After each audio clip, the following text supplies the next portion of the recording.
50 వస్తువులు అమ్మిన వెల 40 వస్తువులు కొన్న వెలకు సమానం. అయినా అతనికి వచ్చే లాభ నష్ట శాతం ఎంత?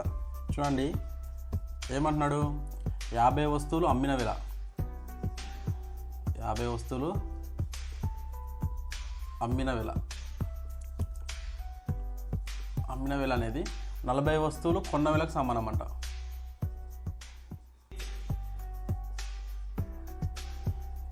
వస్తువులు కొన్న వెలకు సమానం అంట. చూడండి అమ్మిన వెలని ఇక్కడనే ఉంచండి, ఈ 50 వస్తువులను అక్కడ తీసుకెళ్ళండి. అమ్మిన వెల ఈ కొన్న వెలని ఇక్కడ తీసుకురండి, బై కొన్న వెల ఈజ్ ఈక్వల్ టు ఈ 40 ఇలానే ఉంటుంది, ఇక్కడ బై వచ్చేది 50 అవుతుంది. ఇక్కడ ఇంటూ ఈ 50 అనేది ఇంటూ చేసిన ఇక్కడ వస్తే బై అవుతుంది, బై 50.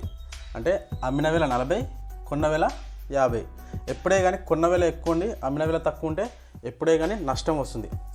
కొన్న వెల ఎప్పుడే కానీ 100%. ఎంత తక్కువ వచ్చింది? 10 కదా, 10 ఎంత శాతం? క్రాస్ మల్టిప్లై చేస్తే 10 × 100/50, 51, 52. 10 × 2 20% నష్టం.